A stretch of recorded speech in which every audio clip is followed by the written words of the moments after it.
everything. We're going to talk about what happens when you squeeze the trigger and it shoots out the other end, and bad things happen after that. So, before, as we usually do, I want to talk about what we did last time. We did GI bleeding.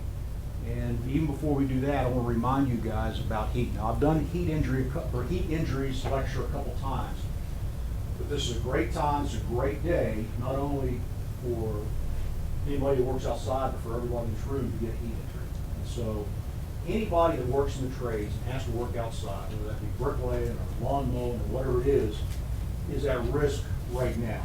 And it's these day after day after day where you're exposed to heat, you don't get inside and cool. These guys all of a sudden come in, it's like, oh, I got headache, my muscle ache, like flu symptoms, a little nauseated. That's heat injury. They got heat exhaustion. Same thing can happen to you guys. If you get a fire tonight and you've got to call in a building, you are at risk. You're going to work a third of the time or half the time you usually do. And so for every one of you, if you show up at your job in the morning, you're not peeing clear urine, you're not having a good night's rest, you're already behind the power curve as a setup for heat injury. So just be careful. So going back, we talked about GI bleeding last time and the patients that are at risk for that. So patients who are at risk for complications, bad outcomes with GI bleeding, are those who obviously take blood thinners. Warfarin, Coumadin being the leading one. If they've had previous ulcers, if they're on steroids, diabetics, all bets are off. Every illness is worse with diabetes. People who've had indigestion frequently for over a year, smokers, those who use non-steroidal drugs. Non-steroidal drugs are Motrin, ibuprofen, Advil, Aleve, naproxen, all that class of drugs, and aspirin. And the funny thing about aspirin is you ask somebody, hey, you take aspirin? No. How about goody powders? I'll eat those all day long. It's the same thing. But you got to ask, when you're asking about aspirin, you take BC or goody powders because sometimes they don't know. But those are the people that are at risk for GI bleeding. When we talk about causes of upper GI bleeding, peptic ulcer disease, varices, that is veins that are prominent in rupture in the esophagus, gastric ulcers, ulcers in the stomach. We talked about Mallory-Weiss tears. Those are where people throw up so violently that they actually tear the esophagus, then it bleeds. A rare cause, aortoenteric fistula, where someone may have had surgery on their aorta years before, and their esophagus gets a little scarred and it erodes, and all of a sudden the aorta leaks into the esophagus, and those are the people that literally exsanguinate right before you. And obviously then tumors and malignancies. Lower GI bleeding. So we're talking about upper GI bleeding being within a foot or two of the stomach, the first part of the small bowel. Lower GI bleeding is just what it says, everything beyond. But diverticular disease is probably the #1 cause in our country. Colitis is irritations of the colon, hemorrhoids, internal, external, tumors. Colon cancer is still a big problem in our country. And again, aortoenteric fistula is what we call AV malformations, where little arterioles and veins have kind of formed a malformation and they leak. Big thing for you guys, everybody in this room, is don't get exposed. If someone is having a GI bleed, they're throwing up, obviously they can't control that. Sometimes that, well, it's not technically projectile vomiting. When they hurl, it goes everywhere. And, you know, we all have intact skin. We go somewhere, we get a little spot of blood on. That's not a real exposure. That's not something that you got to chase down the rabbit hole with all the tests and everything in most cases. But if you get sprayed with their blood in your mucous membranes, in your eyes, and that is an exposure that we would have to pursue. And these patients, many of these folks who are having big GI bleeds, you know, if it's coming from esophageal varices or liver problems, chances are they may have hepatitis or something bad. So first thing on GI bleeds, protect yourself. Mask, gloves, goggles. And then how do we prevent GI bleeding? It's prevention. You know, if you're over 50, you need a colonoscopy. Just that simple. You know, and if you're over 40, you got a family history, you need a colonoscopy. If you have recurrent indigestion, you need an upper GI or a upper endoscopy. Watch how much Motrin you take a day. Watch how much you drink a day. People who are on Coumadin, watch their INR, can't let it get out of whack. The drugs that have been huge in producing this was the H2 blockers, the Zantacs, and Salmetatines have announced the proton pump inhibitors, the omeprazoles, the Phillips, things like that are truly wonder drugs. So let's talk about firearms, and we're going to do something a little different. This is going to be as much a physics lesson as it is taking care of the wounds, because that really does impact how the patient does. So in 2007, there were 31,000 deaths from firearms. 40% of these were homicides, 55% were suicides, males greater than females. Looked up the data before I came in here this evening, and last year, numbers weren't that different. There were like 34,000 firearm deaths. Most were suicides. It was like 65%, 35% homicides. So I said, well, that doesn't happen to 100. No, the rest were police-involved shootings, accidental discharge of firearms, things like that. So the numbers haven't dramatically changed over the last few years. Firearms are pretty simple in their action. The bottom line is you have a device that expels a projectile. And what happens is there's combustion of gunpowder, which causes gas expansion, and it fires a bullet out the other end. So every firearm has a stock, something to hold it with. It has a breech, which is the chamber for the round, and it has a barrel. The barrel length can be as short as a couple inches to a long gun. And the difference really in all of the small arms, and we're talking about stuff we talked about tonight, rifles, hunting rifles, pistols, shotguns, or small arms. So the differences in the small arms really is the pressure that the breech can withstand, where the bullet fits and it fires, and the length of the barrel. So we got rifles, handguns, and shotguns are the categories of small arms. When we talk about rifles, you're typically talking about long guns, something with a barrel longer than 16 inches. And the length of the barrel really determines the distance also of accuracy. So if you've got a little pistol with a 2-inch barrel that you use for personal protection, it's probably good from me to you. That's about it. Versus a long gun, these guys are using 50 caliber sniper rifles and accurate at 2,000 meters, over a mile. So the length of the barrel really is the distance of the accuracy of the gun. Breech pressures on rifles can be 50, 60,000 pounds per square inch. That's a lot of pressure. When you fire that round, it goes down a barrel which is spiraled and puts a spin on the round, which gives it better dynamics going through the air. It goes further and it has better accuracy. And of course, rifles are shoulder fired, unless you're really stupid. Handguns really are like rifles in the sense that they're rifled and the round goes out the same manner. There's obviously shorter barrels. They're handheld. They have grooves in the barrel, but the breech pressures are much, much lower, 20, 30 psi in most handguns. Shotguns really have much lower breech pressures. Long barrels, but the barrels are thin-walled. There's no rifling in the barrel, and when you fire a shotgun shell, unless you're shooting a slug, you're getting multiple projectiles from one shell. All ammunition is pretty much the same. You've got a casing, you've got a primer, which sets the gunpowder off. There's gunpowder in here, which is the combustible agent, which produces the gas, which launches the bullet, the round, downrange. And that's consistent with every round. The propellant, like I said, is gunpowder, and when the primer fires, it rapidly expands, produces gas. It's locked in place behind by a bolt and a firing pin. It's in a breech, which withstands a lot of pressure. There's only one place for that energy to go, and it's out the other end of the barrel. So then we talk about what size are the rounds. We talk about calibers or millimeters, and rounds and sizing them is as confusing as the metric in the English system. And that's really what goes on here, is you've got two systems, just like we talk about weight, is it in pounds or kilograms? The length, is it in meters or is it in inches and feet? It's exactly the same in when we talk about calibers of ammunition.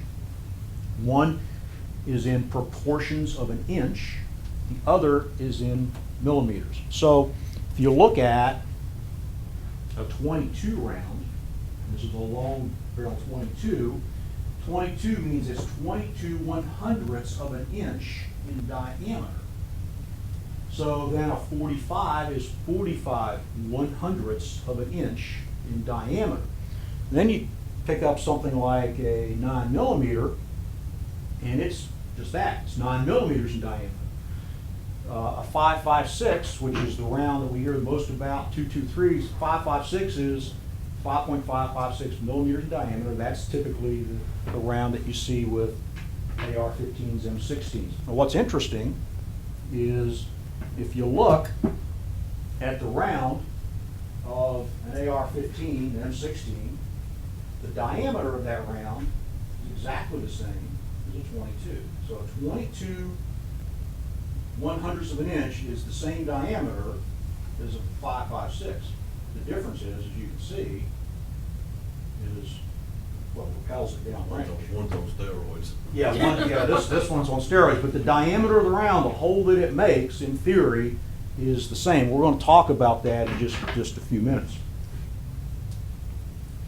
So when we talk about same diameter or similar diameter rounds, a 22 and a 5.56, same diameter. The American .30 caliber. So if you're a deer hunter, if you've got a 30-30 or a 30-06, it's the same diameter as a 7.62. 7.62 is the old M1, M14. It's used by NATO forces as well as Warsaw Pact forces. And the difference there is these diameters of the bullet are again the same. The difference is this is a 30-06 round. You can see it's a big, heavy round, and real heavy in nature. This is basically an M14 round, but the diameters of the bullet are the same. So all the basically 30 caliber, the American .30 calibers, the 308s, the 30-06, 30-30 are the same as effectively diameters M1, M14, called the American .30 calibers. Basically the 38, and it's misnamed 38, it's actually the same size as a 357 round, is the same diameter relatively as a 9mm. So if you look at hole sizes, those are the same. And so 9mm are widely carried by law enforcement now, 10mm, which is a 40 caliber. So those are the relative sizes and similarities, but it's two systems. It's the old English system and a metric system. Now we talk about how do you size shotguns. Shotguns are really weird the way it is. A 12 gauge, it would take 12 spherical balls to make a pound. That's a 12 gauge. A 16 gauge, it would take 16 spherical balls that fit in that barrel to make a pound. 20 gauge, 20 of them. So again, who came up? That has to be, ancient. But that's why a 12 gauge, 20 gauge, you go down in size because it would take more spherical balls that fit in that barrel to equal a pound. And usually now we see that at 12 gauges and 20 gauges, there's still some 16s around. Some people have 28 gauge bird guns and things like that, but 12 gauge and 20 gauge are probably the most common shotguns that we see. So when we talk about rounds, then we talk about sizes and diameter, what size hole it would make going in. Then we have to talk about expanding and non-expanding bullets. So an expanding round is meant that when it hits, it's going to flatten out. So a hollow point or a very, very soft lead tip is an expanding type bullet, whereas a non-expanding has a full metal jacket. And when it goes in, it doesn't flatten out. It goes in and it comes out theoretically intact. You got to remember, the whole purpose of a bullet is to induce bleeding. We talk about all these different hole sizes and expanding, non-expanding. The purpose of a bullet is to induce tissue damage and bleeding. And so in theory, an expanding type bullet which would be these, which are, you can see, hollow point rounds. So when these hit anything, they flatten out or they fragment. And the theory of that is to maximize tissue damage. So it hits, it flattens out, it fragments, and that's why it is a round that is often used for big game hunting and for self-defense. It kills or incapacitates, and it can do that at a lower velocity. So these rounds would be low velocity rounds but have a lot of stopping power because of the bullet when it impacts. And so the tip of those is either lead or hollow point. So those things, when they hit and go in, they're going to make a big hole going in, and if they come out, a bigger one coming out. Now, the non-expanding type, interestingly, is used more by the military, and it's made more for wounding.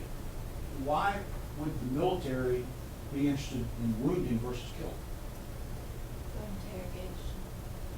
It takes more people to take care of a live victim than it does a dead one.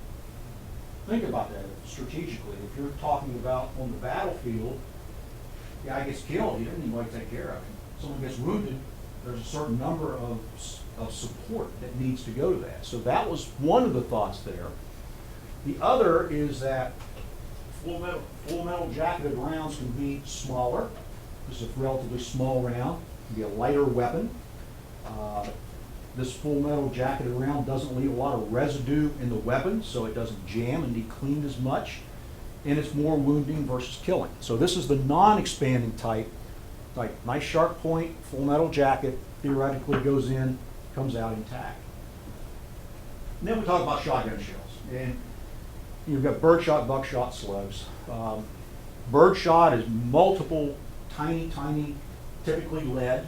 You can't shoot lead in the lake, so for duck hunting and things like that, there's steel shot or even more expensive bismuth and things like that. Buckshot, fewer projectiles, harder metals such as steel, and then slugs. A shotgun shell may have one or two or three fairly large lead projectiles, so they're not very good as far as distance, but they have a huge amount of stopping power for big game and humans at close range. So this is something that in an area where there might be houses around, someone is hunting or taking game, the range is not so great, but it can get the job done as far as stopping the game. So we talk about diameter, we talk about different types, expanding, non-expanding. Now we talk about speed. We talk about velocity doesn't always dictate the ultimate wound. But we talk about low velocity rounds or less than 2,000 feet a second. And so that would be shotguns and handguns. So for instance, a 22 and a 9mm, 1,800 feet per second.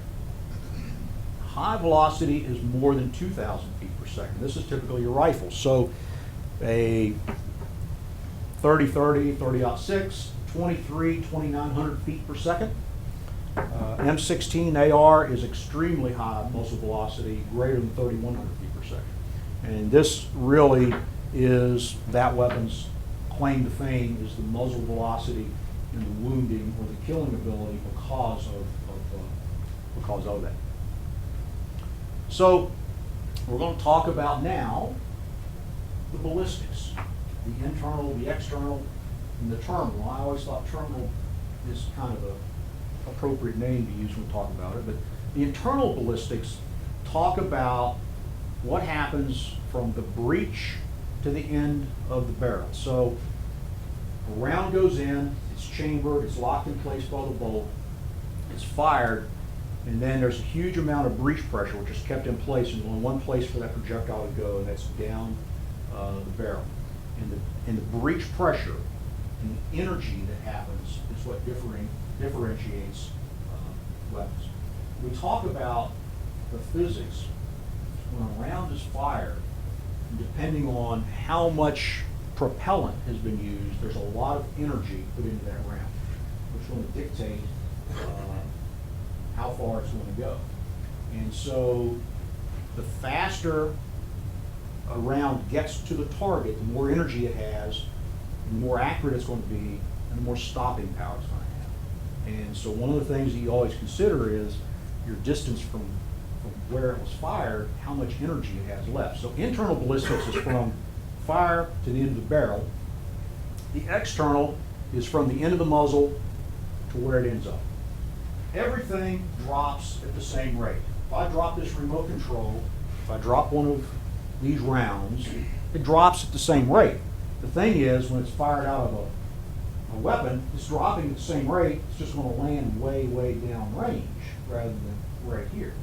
And so when we talk about the flight of a bullet, it's affected by gravity. As soon as it leaves the muzzle, it starts dropping.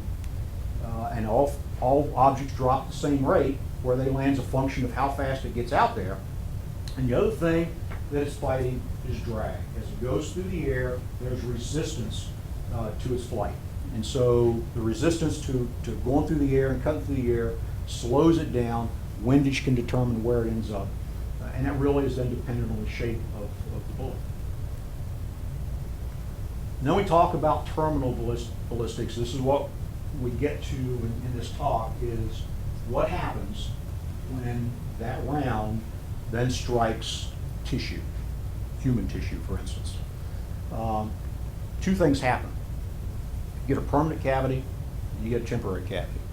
The permanent cavity is going to be whatever size the round was. So you just imagine, take a big pen and jab at your arm. It's about the size of that. So there's a permanent cavity that when that thing, if it went through and left a hole, that's the size that at minimum is going to result. So the permanent cavity really is determined by the caliber of the bullet. That tissue is destroyed. When that bullet goes in, it breaks the skin, it's starting to shove tissue with it, it's pushing it out of the way, and if it goes out the other side, it's taking some of it along, and you've got a path where that core is destroyed tissue. The thing that causes the most damage in many cases, we'll talk about more in a minute, is the temporary cavity. A lot of energy is still stored in that round when it hits the tissue. So it goes in, and now the temporary cavity is where that tissue expands and then comes back together as it passes through. Temporary cavity is transient, expands, contracts, and that really is dependent on the velocity of the round. So a low velocity round with not a lot of energy is not going to cause a big temporary cavity. A high velocity round going in is going to cause a huge temporary cavity. So when we talk about wounding, we're talking about energy transfer, zones of injury, and secondary wounding. We'll talk about each of these individually.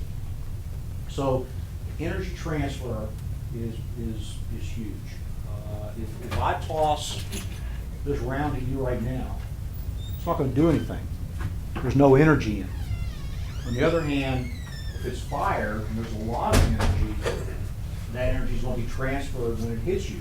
And the basic physics lesson is mass times velocity equals energy. So a heavy round that's going really, really fast is going to deliver a lot of energy. And when you think about that, if you're talking about the velocity of the round, then it's clear that the distance from the shooter is important. So if you are standing really, really close, at a high velocity, so these situations have occurred where, in the theaters where someone has a high velocity or an AR or whatever they're shooting with, and they're shooting people at 10, 12, 20 feet, there's a huge amount of energy because the muzzle velocity is high, the patient's close, there's a lot of energy transfer. And what happens then is that literally that round hits, tissues just exploded. So a bullet has a huge amount of kinetic energy. It depends on how much it weighs, how fast it's going, and how far you are from the source, how much of that energy is delivered. But it starts as soon as it hits the tissue. So that's why it's important when we see these cases. One of the questions we asked was how far away from the shooter was the patient. Then we talk about zones of injury. So we've talked about energy transfer, now we talk about zones of injury. So you get a permanent cavity, a contusion zone, and a concussion zone, or three. So this thing goes in, and we talk about creating a permanent cavity. The round goes through the tissue, maybe goes out the other side, it just leaves a track. And it's pretty much the size of the round. The tissue is gone, it's dead, and that's over with. The contusion zone is that area right around that core going through, and that tissue is bruised, it's inflamed, it's swollen. That's where the pain is from this. And then there's the concussion zone, and that's the temporary cavity. Temporary cavity depends on the energy delivered by the round. So an AR is going to deliver a lot more energy than say a 22. And that tissue stretches and then returns to normal shape. So the damage comes by that concussion stretching out, tearing nerves, tearing vessels, and muscles and so forth, and then returning to its normal shape. If you think about it, if someone got shot in the thigh, didn't hit the bone, you know, there's muscle, there's fatty tissue, it's fairly elastic. But there are parts of our body that aren't elastic. The brain has no elasticity. The liver has no elasticity. Bone has the least elasticity. So when a round hits the brain, there's no stretch to be had. It's going to damage the tissue. If it hits a bone, it's probably going to break it. The liver has no stretch ability. So the body in certain places can adapt some of this energy, or can accept some of this energy without terrible consequences, but certain areas can't. Bone, liver, brain being most susceptible. Now we talk about secondary wounding. And what do we talk about that? This round hits, so maybe it hits a button on the way in. That button shatters and it becomes a secondary projectile. Or the round hits bone and the bone shatters. That bone becomes secondary projectile. And so, first thing is, are there fragments created by the round hitting something, a foreign body in a shirt or whatever, or hitting bone, and then as that bullet passes through, it's creating a cavity, a big open space is being created, a vacuum is created, and it sucks junk in with it right behind it. And contrary to the old wives' tale, bullets aren't sterile. They heat up, but they are not sterile coming out of the muzzle. In fact, they're dirty. They've got gum, they've got dust, they've got bacteria.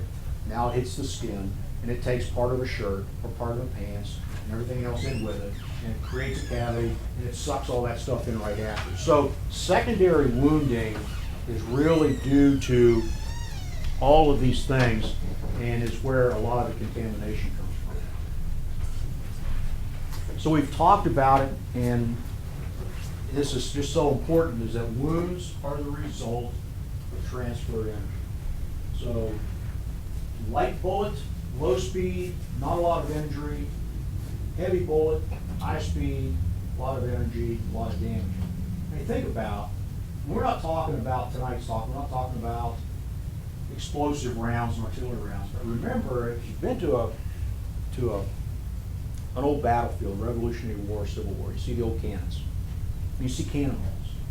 Those things were nothing but hunks of steel.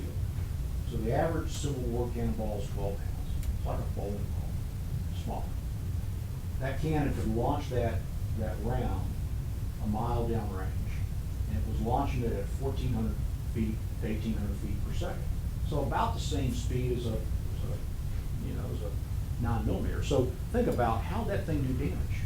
It didn't hit and explode. Well, you got a 12-pound shot put coming so fast you can't see it, and it hits the horse and takes the horse out, and it bounces over here. Before it's over with, it goes through a whole crowd of people taking off arms, taking off legs, hits the ground, and finally it rolls to a stop, but it's just created chaos along the way. So it's a huge amount of mass that's coming pretty quickly, and until it bleeds all of its energy off, comes to a stop, that's how it was damaging.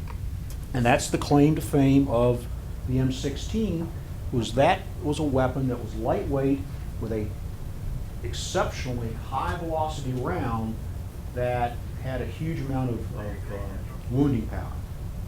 When I was in the military, and fortunately didn't see combat, didn't take care of combat wounds, but one of the courses we went through was the combat casualty care course. All physicians had to go through it. And I'm sure, much against PETA and everybody else, they shot a goat and had to keep the goat alive. And what they did is they anesthetized a big animal and intubated it, and then put an M16 round at close range into a flank. And the team had to go in and do an emergency airway, do a cut down, put lines in, but also then go into that wound and begin tying off leaders and so forth. And it's amazing when you look at that wound at close range that there was a small entrance and there was a basketball-size exit because of the energy of the round. And that's exactly what we see in combat. So when you talk about the shootings recently of police officers in the theaters and so forth, you're talking about those kind of wounds that are at close range or relatively close range that are terribly, terribly high energy in nature. So let's talk about what do. First thing, scene safety.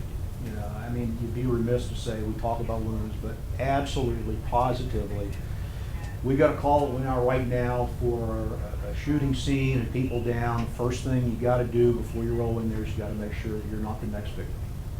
You've got to make sure you and your team are safe. You got to make sure the shooter's accounted for or not accounted for. You got to make sure you're out of the range of the danger zone. And one of the most difficult things I think for all of us in this business is to sit and wait when you can see a victim. But the fact is, in shooting incidents, the safety of the team going in is paramount. So you got to keep that, and it's one of those things we got to wait for the police to get there. And the same way the police have to be safe. So if you can get history, that's really, really useful in the emergency department. What type of weapon was used? Was this a handgun? Was it a rifle? Does anybody know? Did anybody see what happened? What was the distance? We talked about all the ballistics and all the physics. What was the distance from the shooter? How many shots were fired? If someone just got shot and they can tell you how many shots were fired, they're pretty good. But the fact is, you're starting to look and say, all right, there were 3 shots fired. How many holes are in this patient? You've got to look for entrance and exit. And importantly, was it self-inflicted? Self-inflicted changes the whole dynamic. The patient survives, changes the whole dynamic on what happens with the disposition of that patient. Obviously, if it's self-inflicted, once the trauma is taken care of, they've got other issues that we have to take care of. So if you can get a history, those are important questions to ask. You got to fully expose these patients. Head to toe, you got to look front and back. You're looking for entrances, you're looking for exits. You are not an expert. You're not going to say this is the entrance, this is the exit. That's what forensic pathologists are for. But sometimes you can figure it out. But the fact is, you're looking for holes. And you're looking for, if there's a hole here, is there one on the back? So you always got to check the front and the back. And as usual, you're doing the ABCDEs: airway, breathing, circulation, neurostatus, disability, and exposing the patient so you can check them over top to bottom. These patients, you can roll in and have a patient who looks good and can crash, and patients, and when they're sick. We've talked about a lot of this in other scenarios. Patients that look ill and what you watch for. It's exactly the same thing here. So we get a call for a gunshot. We're there 5 minutes later, and the patient's combative and they're agitated. Maybe it's because they're hypoxic. They have a chest wound. Are they in respiratory distress? Are they sweating as you would expect them to be? Are they short of breath? They won't lie flat for you. That's always a bad sign. Rapid heart rate, rapid breathing, hypotension, all signs of shock. And those are really, if you see those things, then you may have an impending catastrophe on your hands. But don't get fooled by normal vital signs. If you go in, you've got someone with an abdominal gunshot or a chest or anywhere else, and their vitals are pretty good, and they're sitting there looking pretty good, it doesn't mean that they're out of the woods or you're out of the woods as far as their care goes, because they can still deteriorate suddenly. Remember, the whole purpose of that bullet was to induce bleeding. That's all it's supposed to do. So when you talk about getting vital signs in these people, you're talking about doing them every 3 to 5 minutes, really keeping a close eye on them, get the oxygen, get the lines in, and be ready for them to suddenly deteriorate. While a hole in the outside, an external wound, can give you a hint of what might be going on, the fact is, an emergency department with experienced emergency physicians, a physical exam can give you hints, but it's not the ultimate of where that bullet went, because even a small round. So, you've all heard the stories of someone getting shot in the head with a .22 and they walked away and the bullet went in there and went around a couple times. It's really the same way with a round that goes into the torso. The round may go in, depending on its high velocity, low velocity. It may hit something, it ricochets here, it rolls around. It's just hard to tell what it's going to get and what the course of the bullet is. It's always amazing and surprising.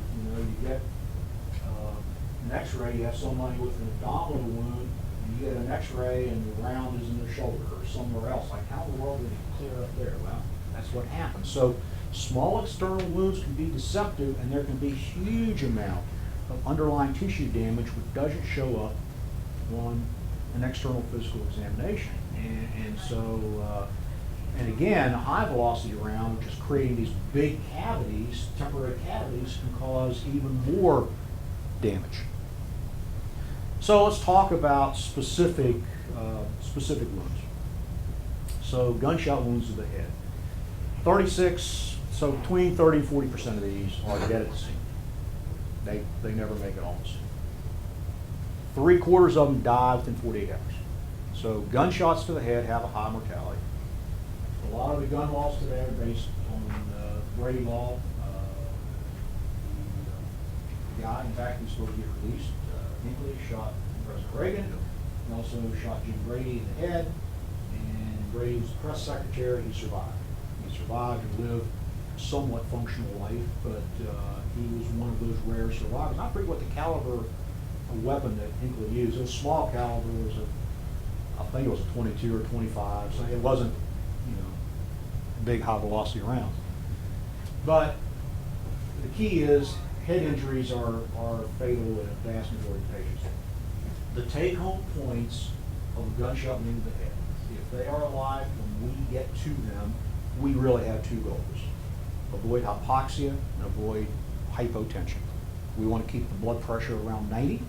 We want to keep their SATs above 92 to 95%.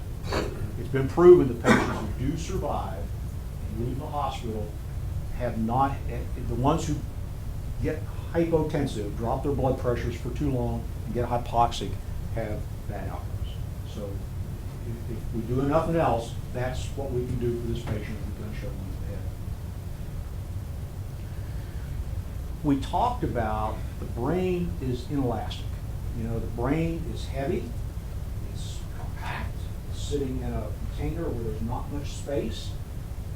There's no room for swelling, so if a round goes through there, it's not going to expand and shrink back like other tissues. It's going to damage the tissue that it goes through.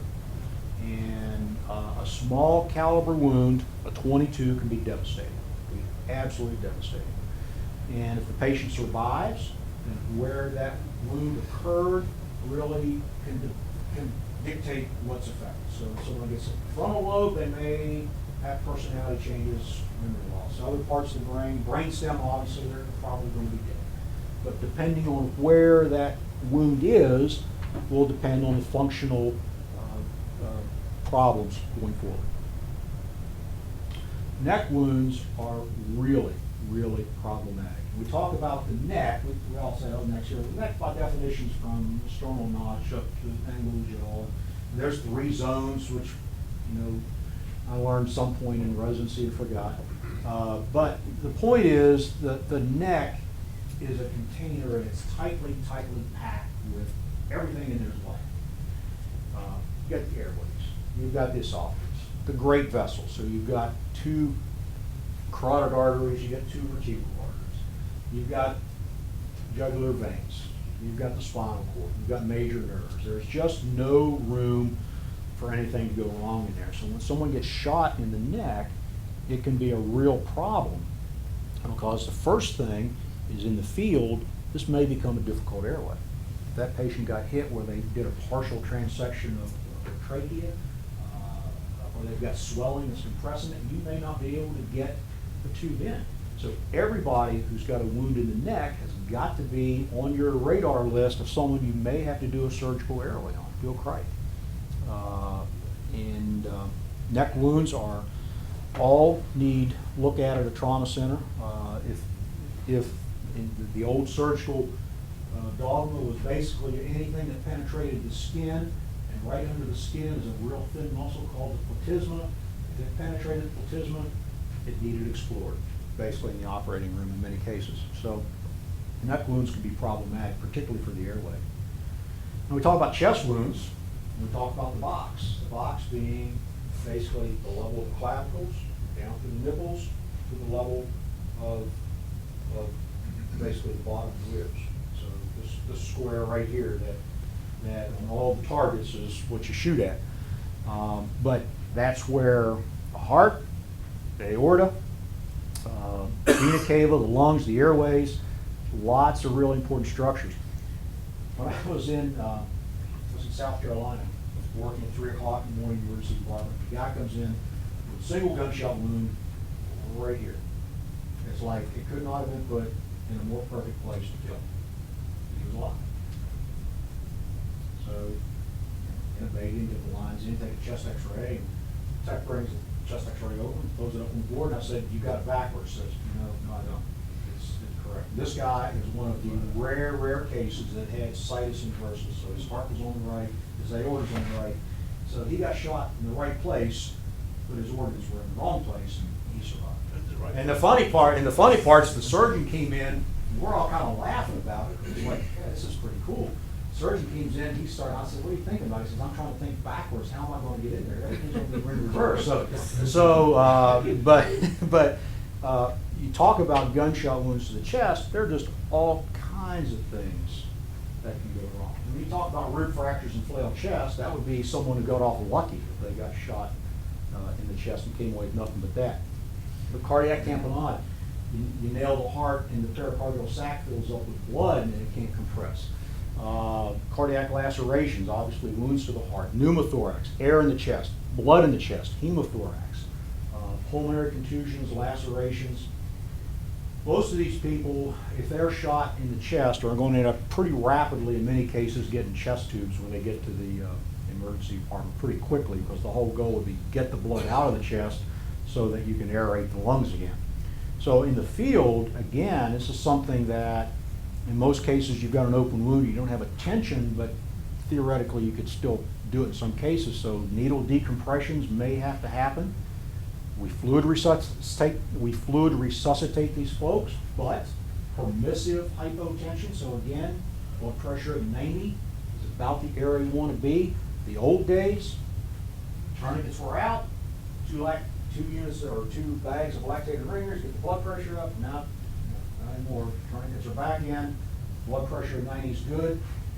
The big thing we're doing is that August 1st is TXA, which is going to be big.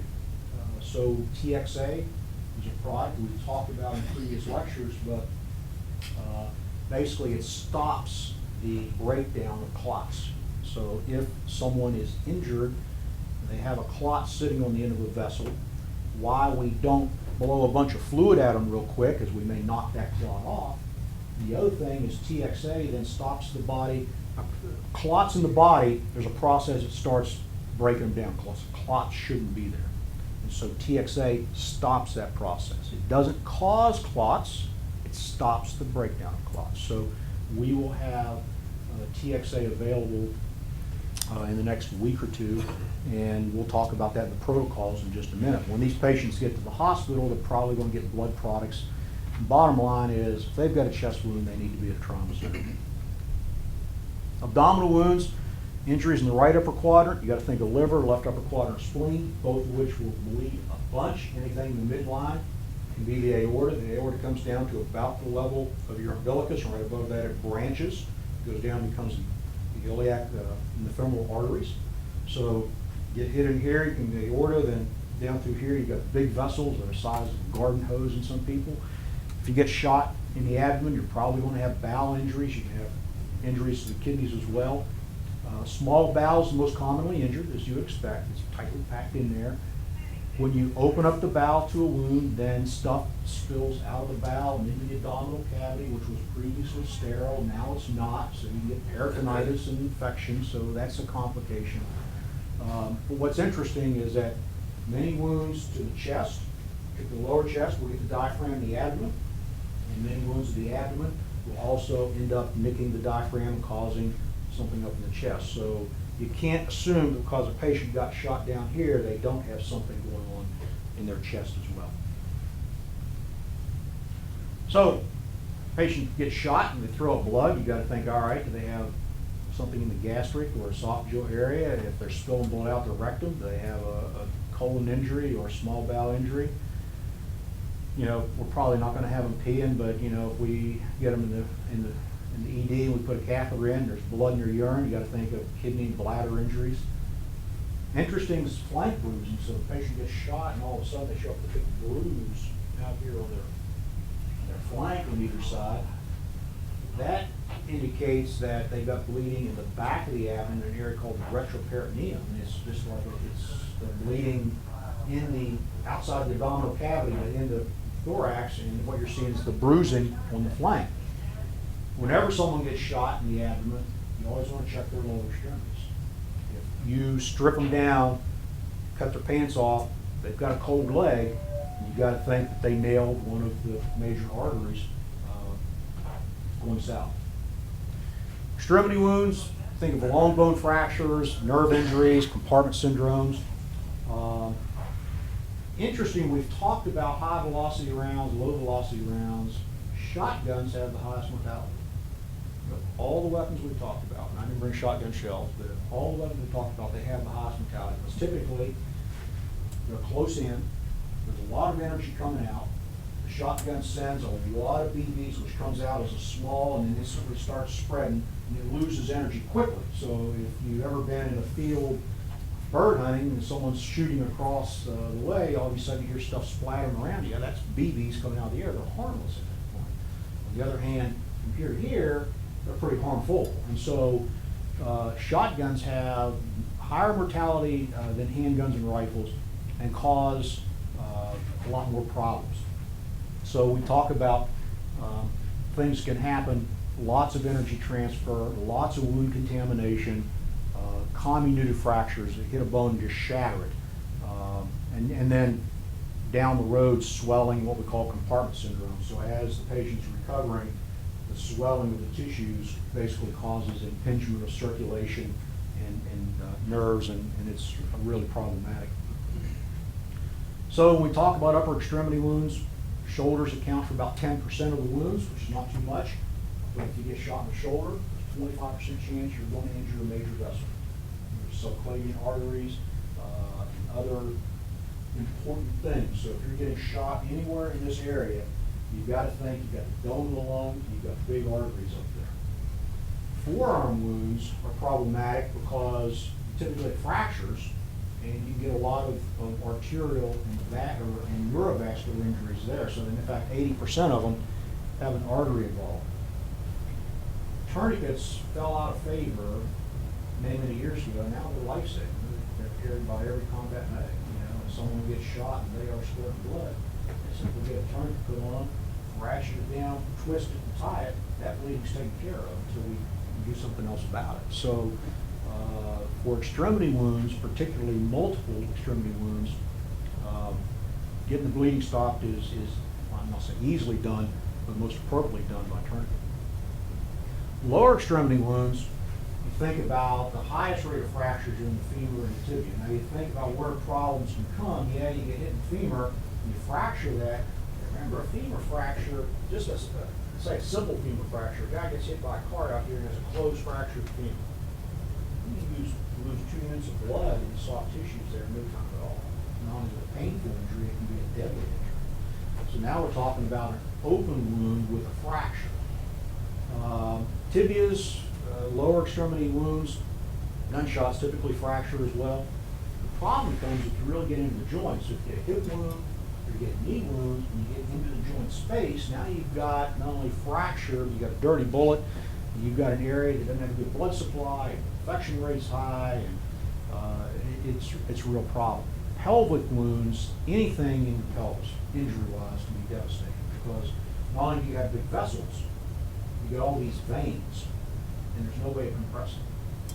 Pelvic injuries are devastating, and the old mass pants were great for pelvic injuries. Now we're talking about pelvic bindings, just stabilizing that pelvis and trying to do what you can to not move it, but you can get a huge amount of bleeding in a pelvis. So what do we do as far as management goes? I don't know if you can read that or not, but this is the trauma protocol that's we're using in our county now, and the key really is when we get down multiple trauma, we talk about vitals abnormal. So we know that in most cases we don't need to do cervical immobilization. We're doing selective spinal immobilization. We don't forward patients. We know that gunshot wounds don't necessarily mean spinal wounds when they fall, but patients that have unstable vitals or want to go to a trauma center, we look for head injuries. You get down here, you give normal saline, you give it in small boluses to try to keep the blood pressure at or about 90, and you give TXA. And TXA is given in a gram in a 100 milliliter bag over 10 minutes, then the hospital will repeat that when you get there. So our trauma protocol is, you want to know, as you can see, time to injury, damage, where the injury's at, others around it that are injured and so forth. But we're talking about gunshot wounds. Again, scene safety, try to get the history, and if there's any question, then you want to get out of there as quick as you can. And the other place where TXA appears is hypotension and shock. We've been through this in other talks, but again, remember, any history of blood loss, restless, weak, dizzy, rapid pulse, pale, cool, clammy skin, then you go through your differential. We're talking about here hypovolemic shock. The differential is pretty simple if you've got 3 holes here and the patient's hypotensive. I think you've got a pretty good answer of what caused it.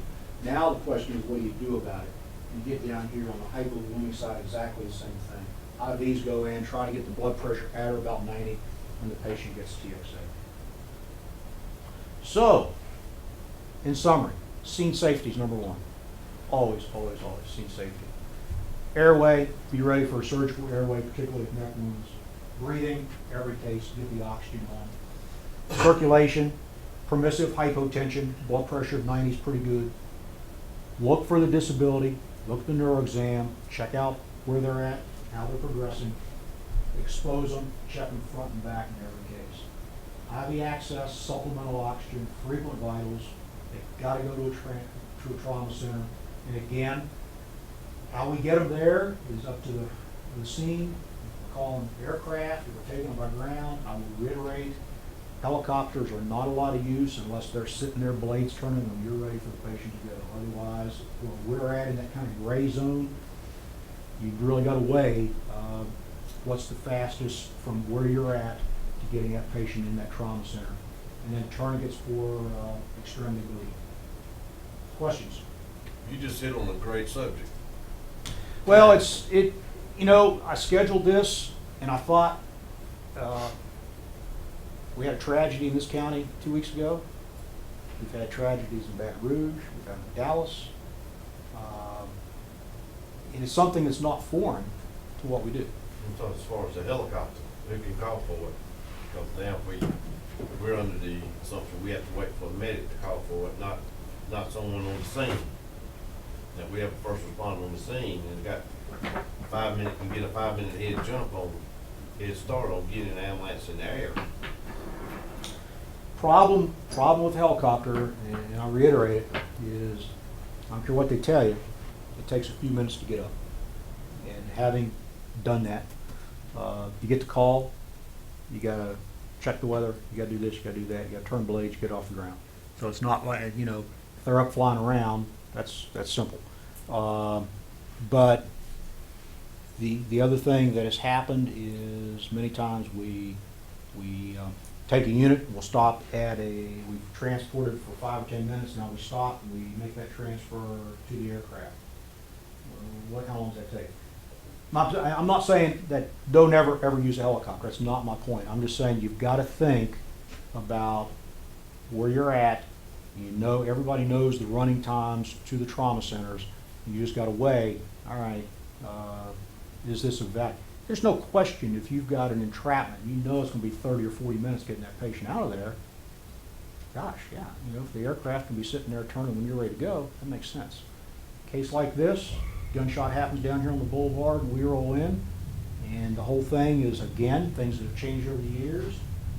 When I was a medic in the 70s and 80s, it was the whole time of let's package the patient up and get them looking good before everybody can see. We're killing people. We're sitting out there starting 2 IVs and boarding them and taking 20 minutes to get them packaged nicely. We could have been in the hospital. So that's the only thing that I am trying to emphasize is an aircraft is a great asset. And growing up in rural West Virginia, there are a lot of times where aircraft were lifesavers, but we have to consider what's the fastest way to get that patient off the scene, do stuff on the road, and get them into the trauma center. So, well, this one's going, man, I went a full hour tonight. That's pretty unusual. So next month, we're talking about stroke, and it was interesting. When I was walking out the door, WRAL was talking about stroke care in Denver, and they actually have a stroke ambulance that has a CT scanner on it. And the medics are giving TPA in the field, and I thought, holy cow, I hope people aren't watching this. Because stroke the advances in stroke are fascinating, and it's sometimes a difficult diagnosis, and it really is difficult at 3 o'clock in the morning for emergency physicians. They are going to squeeze the trigger. What they didn't tell in that article is, yeah, if you're going to give TPA, you might save the patient. You also have an 8% chance you might kill them. So we'll have a lot of interesting stuff to talk about next month. So, all right, thanks a lot for coming out. Thank you.